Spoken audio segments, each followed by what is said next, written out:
Hey guys, Nick Smith here, and today I'm going to be teaching you the second part to color toning. Now, I get asked a lot about color toning and how I do the things I do, and to be honest, a lot of times it changes. There are many different methods onto how to color tone, and I just use whatever is appropriate. So I'm going to try to cover a lot of them, but just know that this is not always my guaranteed process. This changes depending on each image.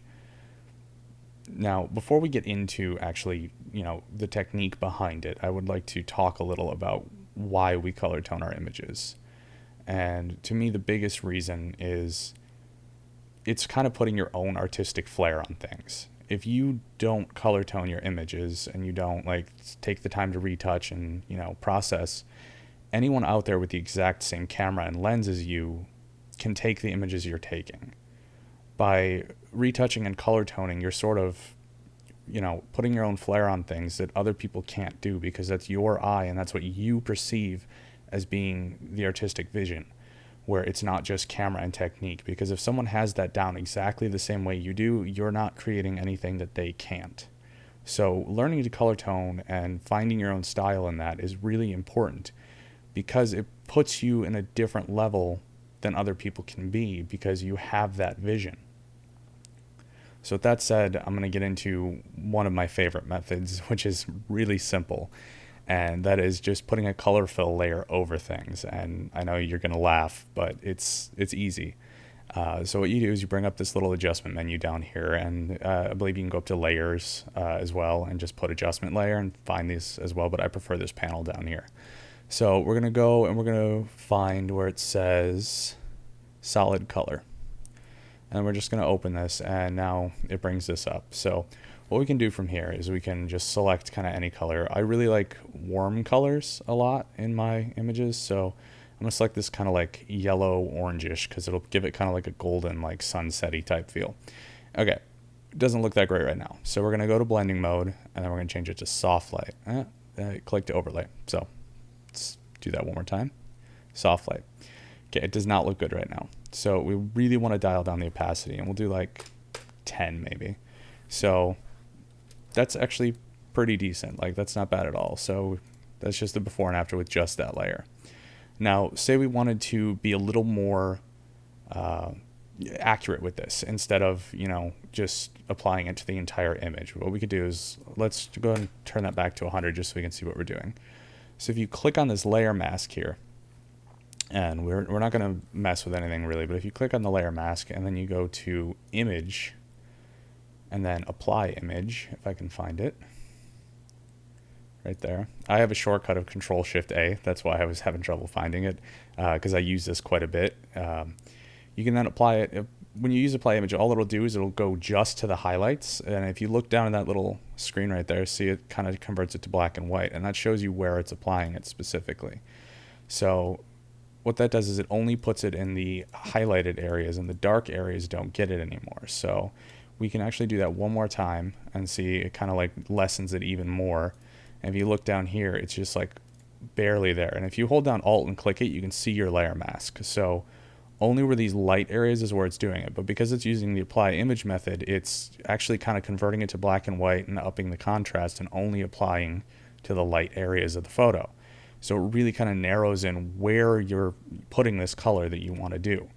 Now, here's where we're going to do the second part, and let's kind of go back here real quick, and this is where we put color into the shadows. And we're going to do the exact same thing. We're just going to make a new color fill layer, or solid color layer. And then, since we were here, we're going to be up here. So we're going to need something kind of like a dark blue, because orange is opposite is teal, magenta is opposite is green, blah, blah, blah. So since we're in kind of a yellow, or a gold, I'd say, which is between yellow, and yellow is blue, and orange is teal, we're going to kind of go right in between. So we'll go with something like right there. And we'll just kind of get a nice kind of color here. Now, if you want your shadows to be a little lifted, you can go with something bright. If you want your shadows darker, you can go with something dark, or you can go like there. So what we're going to do now is we're going to go ahead and change the blending mode again, and we're going to put that into soft light. And now we're going to hold down, if you set up a keyboard shortcut like I do, you can just do Control-Shift-A, and it'll bring up your apply image. But not everyone has that set up right away. So you want to go image, apply image, which is right there, and it'll bring up the same dialect. So now what we want to do is we want to toggle invert, because if we don't toggle invert, it's going to apply it to the highlights. When you toggle invert, it only applies to the shadows. So we're going to go ahead and toggle invert and hit OK. And then we're going to do that again, because if you look right now, if we were to do that, that's a lot being applied. So we want to apply the image one more time. And I still think that's way too much in like certain areas. So let's go ahead and do that again. And you just keep using apply image and it'll keep making areas darker and like blending more. So as you can see, there's more color of that yellow color coming in. It's starting to blend a bit more.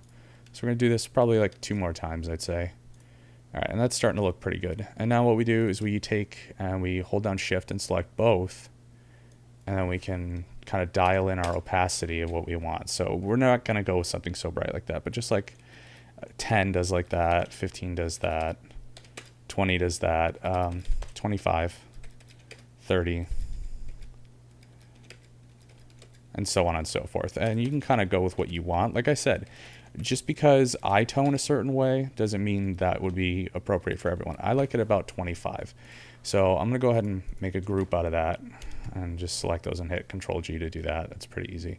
I'm just going to rename this tone 1 so we can kind of toggle it on and off pretty easy. So that's our first color tone that we just did. And it's really easy to do this kind of stuff like I showed. It's not hard at all.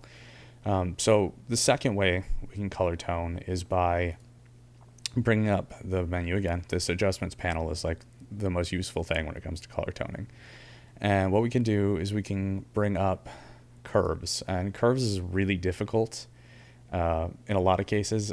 Not always, but I mean, it's more difficult than the apply image and using other methods I'm going to show, but we can do this. So let's go ahead and go into the blue channel. And I'm pretty sure if we grab in our highlights here and drag up, yep, that'll bring in blue. I don't use this much, so we can drag down to bring yellow in the highlights. And make a second point here and drag that up to bring blue into the shadows. But I mean, that's way too much because we don't have as much control as we did with apply image. So I think that looks a little purple. So let's make a second or a third point there. It makes it just a little easier to control these independently. So let's go ahead and kind of play with it a little more. I still think that's like way too much. So I'm gonna make another point, like kind of, oh shit, I did way too much. I don't want that much, but I'm gonna make another point there, just so I can kind of control these shadows a little more independently. So it's when you make another point like that, what it does is it keeps the curve from bending beyond that. And if it does bend, it's just a little towards the other way. So it makes so you can control whatever point a little easier. So if I just want the shadows here to put a little blue into them, I can do that like that. And now say we're not just happy with that. We want to do some greens in the shadows as well. Let's go ahead and just make some points here real fast. Just because of the fact that, like I said, it adds a little more control if you have extra points. So let's go ahead and do that. And I want a little magenta, so I'm going to drag this downwards because whatever color you're on, I created an accidental second point there. Whatever color you're on, dragging it down puts the opposite color, dragging it up puts the color. So if I want a little bit of magenta, I just want to drag that a tiny bit down. If I want a little bit of green, I can do that. And then let's finish off with some red here. And I'm going to want to put some red in the shadows for sure, just to kind of balance things out a little bit, because I'm not liking the way this looks right now. I'm not extremely happy with it. No. Actually, I think I'm just going to undo that and leave that where it was. So, I mean, like I said, I don't use this method a lot, but I wanted to teach it just because it can be used. I mean, there's our before and there's our after, which, I mean, I'm not a huge fan of it. It's way too green, but you get the point. You get how it's done by seeing this. So that's another method. I would never really use that just because it's too finicky, and I much prefer the other methods. So we're going to go on to the next one here.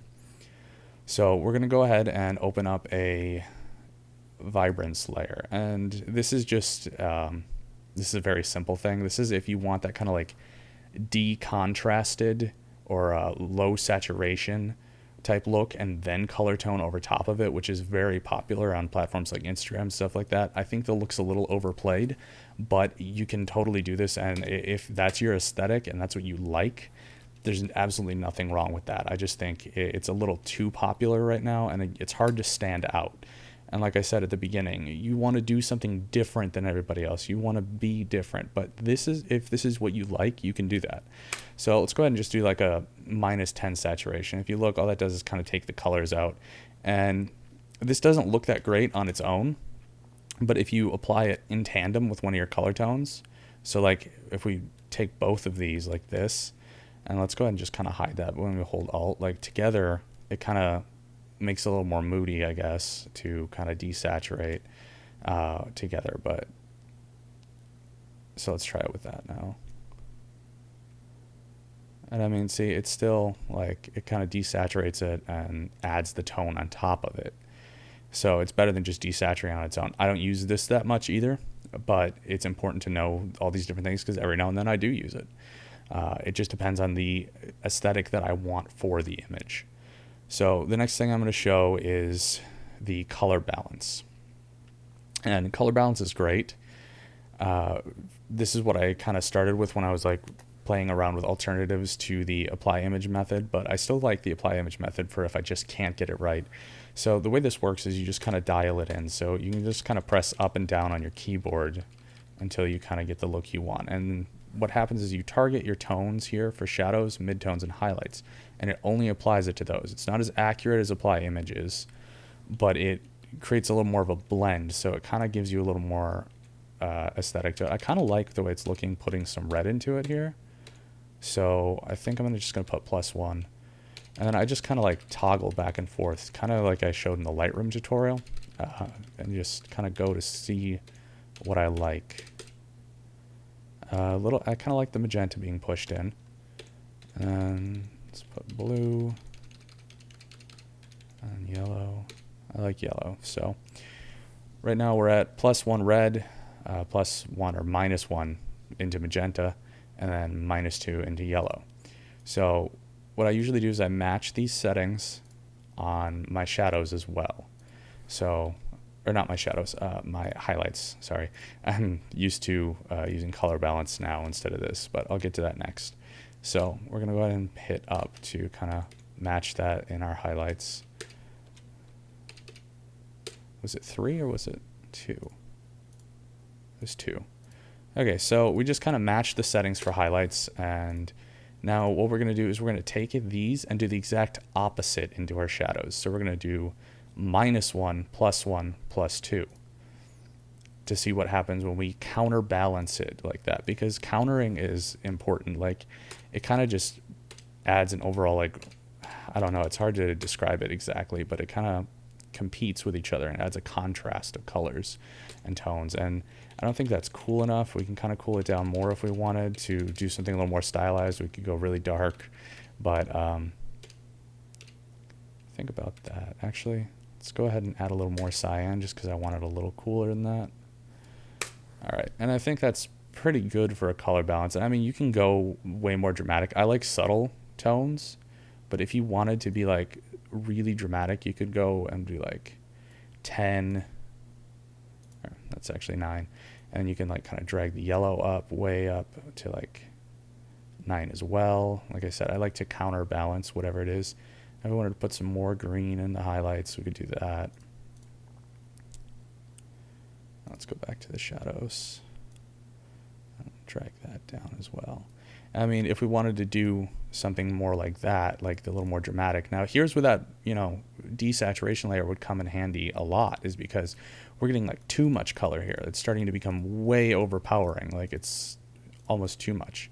So if we turn on this and then we desaturate, and we're going to need to desaturate more than 10 to make this look good, I think. So let's do like 20. Actually, 20 is a little too much. So not +15, -15. So if we go ahead and toggle these together now, so we go from that to that using the color balance and the vibrance, which we didn't really use the vibrance slider, we used the saturation slider.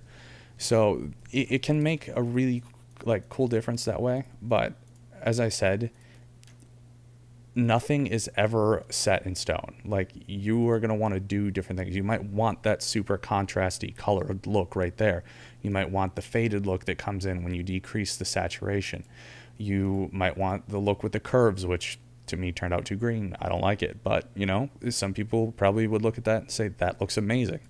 Or you might want the apply image method right there. And I mean, we've done that look, that look, that look, and that look in the span of this video. So it's really just a matter of what you want to do and what look you like. And I'm sure a lot of people will want the certain looks from each of these, and they might decide that method is awesome. So we're going to go into our final method, which is the method I've been using the most often lately, which is color balance. And color balance is a lot more controlled than, or not color balance, selective color. Selective color is a lot more controlled than color balance. And the reason I use color balance now is because you don't just have whites, neutrals, blacks. You also have magentas, blues, cyans, greens, yellows, and reds. So you can get very, very specific with what you want to do. So let's go ahead and just go to greens for a second. And we're looking up here. If I want to take and put a bunch of like magenta into my greens because I'm going negative from cyan, and the opposite of cyan is kind of a, you know, magenta or red color, I can do that. Or if I want to put more into it, I can do that. And if you look at the greens in the back here, see, it turns kind of yellow when I do that. So let's go ahead and say I want to put a ton of magenta in it now, or I want to take magenta out and add more green. I can do that and make it a different color of green. Or if I want to put the magenta into it, make it more warm so it matches the rest of the background, I can do that. So see, now this yellow behind her kind of blends with that green, so it's not as distracting anymore. I accidentally clicked off, so I gotta come back. So that's another way to do it. And then say I want to put more yellow, I can either take it away by putting blue into it if I want to make it more of a like gray color, like I just kind of noticed to kind of blend it a little more with the gray. Or if I wanted to bring it up more, I can do that, and by adding yellow to it. Now then there's also this here, which is black, and by putting it upwards you darken the color, and by putting it downwards you lighten the color. So you can kind of play with that as well, and it really just depends on what you want to do. So I would highly recommend just going through on this and playing with all your different colors and seeing what happens to the image and figuring out what balance you like. Same with cyans, which could probably change a little bit of her jacket here. We're going to go ahead and drag this around and see what it does. So it definitely does. I like how it's getting a little more vibrant when I drag it up. So we're going to go ahead and put that like plus 20. If I drag down on magenta, it's putting in kind of a green color. So if we drag that down, it kind of makes it a little more teal, which I do like the way that looks as well. And then of course, if we drag down with blue, it's going to make more blue. If we drag up, it's going to make it more of kind of a uglier teal. I want to just enhance that blue. So just by playing with these colors, that's the difference we've already made to the image. And we haven't even gotten into like a lot of the toning yet. So then if we go to blues and do the same thing, we can kind of play with it. And blues is going to be a lot more in depth and affect a lot more. As you can see, I can completely change it to like a purple color if I drag it all the way to the left. If I drag it up, I can make it a lot more saturated and vibrant.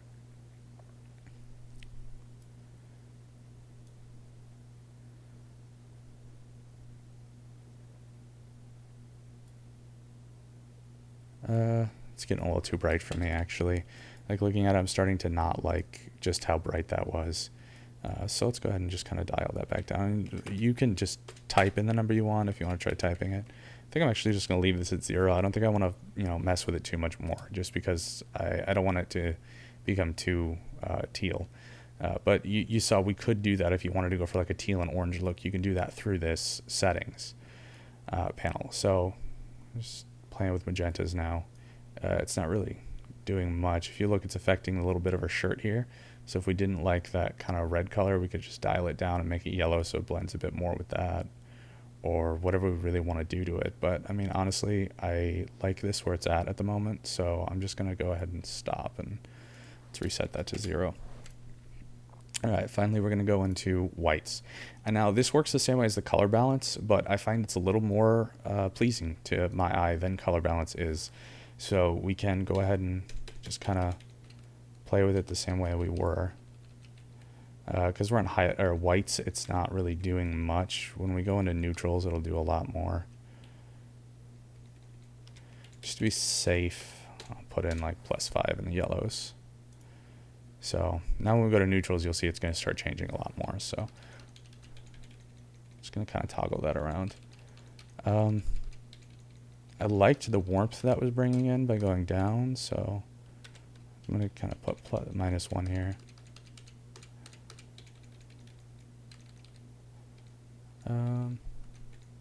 It's too much. Okay, I think looking at it now, I think the adding red is a little too much, so let's add some green to kind of counteract that just a little bit, so it's not getting too warm and like red in the face.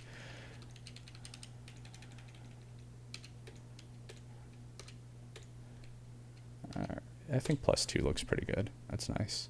Okay, so right now we're at -1, -1, +2. So we're going to go into blacks, and then we're going to do +1, +1, -2. And I'm not really happy with that. I want it a little colder, so I'm going to go ahead and just dial in some more blue here. I think about like -5 is really good for me. Now, the other thing that this adds is for the black slider here, if you like that kind of faded black look that is very popular on Instagram, you can just kind of take that out by going into the minus here, like that. Or if you want it darker and more saturated, you can go plus. And then, so let's go ahead and fade it just a little bit. I actually kind of like the way it looks on this image. I'm not a huge fan of the faded look. I said that earlier. This is the alternative to using your vibrance down here. You can use this for your fades. So I'm actually going to give it -1 just because I like the way it looks on this particular image. Like I said, it changes depending on the image. So the opposite is in neutrals. If you want to bring your neutrals down and make them look flatter, you can add more black, or you can take it away if you want to make it look even more kind of like washed out or whatever. I like the look at about, I'd say -2 actually looks really good. This is a little different aesthetic. Like I said, it changes every time. This is not looking like a lot of my images. I'm kind of going for more washed out. I think it looks good with the kind of like overall kind of 90s grunge feel that the model has. So I think this looks awesome as it is right now, and I'm liking that look for this. And then finally for our whites, you can do the same kind of thing if you want to bring your whites down. I'm going to try to be really dramatic here and go all the way to like 100 just to show, because there's so much that's not showing. So basically it's only affecting this area here. And like that's, and if you look, it's also affecting the highlight on our cheek. But that's about it. That's not really affecting too much more than that. So I'm not actually going to change that at all. I'm just going to leave that where it is. And so our selective color layer here, that's the toning for that. And that's the one I'm most happy with. Like I said, selective color is kind of my new favorite. That's the one I tend to use all the time if possible. So I'm going to go ahead and go through these now and show each one by one, and you can kind of make your decision as to what you like, and feel free to try all of these methods. So this is our toning with apply image, which I do like that. This is our toning with curves. As I've mentioned, not a huge fan of it. This is our toning with color balance, which is way too much, so we want to turn on the vibrance layer to desaturate, and that's that. And you know, I think what we could also do here is, let me show you how to do the fade that I was talking about using selective color in curves, because I think the blacks are too deep and the vibrance is not fixing that. So we're going to go ahead and add a curves layer real fast here. And what we're going to do is we're going to put a point right here so it doesn't affect too much. And I'm going to put a point right there. Okay, and that was a little off. It kind of dragged a little bit upwards, so put a point right there. So we're going to grab this bottom one here. And somehow it deleted that. So we're going to grab this bottom one here, and then we're just going to drag up. And then when we drag up, it fades it. And you can like go way dramatic, which is like too much if you want a really faded look, or if you want whatever. But let's go ahead and just kind of drag it up till it fades, and then we'll drag the highlight down to kind of give it that crushed Instagram look, and it kind of creates a subtle S curve there. And with just that curves, we did that. I think that's too faded doing the toggle on it, so I'm gonna bring that back down just a little bit. So instead of the vibrance here, which I mean, it's also desaturating it. So if we want to just see curves here, that's just what the curves is doing, and that's what the vibrance is doing. And I've talked about using layer opacity before in the past. I don't like this as much as it is, so I'm just going to back that off to about 70%. Actually, 60 is probably better. Yeah, that's better for what I want. And then we can go ahead and let's kind of reorganize our layers here just because this is getting a little out of hand here.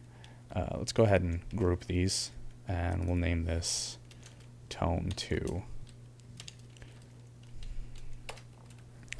So now we have that tone as well. So that's a little closer to a finished image, and I don't hate that so much now. Like, I think that looks actually really good.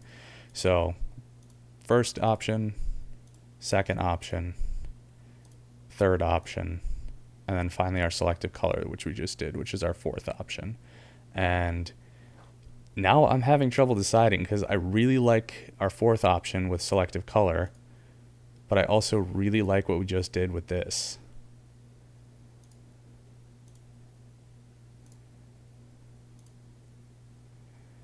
Oh, this is a tough decision, guys. I think I'm going to go with this just because I like it. It's a little less contrasty, but it's just, I don't know, it has a certain like pleasingness overall to it. And I think it looks really good. So I think I'm going to save that out as it is right there. I think, you know, that's the option. Like I said, that's what I've been using the most often and lately. And I'm really happy with the overall kind of finish to it. Thank you guys so much for watching. If I was able to help you, please leave a like, comment, and subscribe to the channel so it helps other people find my videos and learn from me as well. Feel free to share this on social media, Facebook, Reddit, you know, Twitter, whatever you want to do so you can spread it to your other friends and they can learn. And just, you know, if you want me to take a look at what you do with these techniques, use the hashtag NickSmythTutorials on Instagram and I'll take a look at your work. Thanks for watching, guys. See you next time.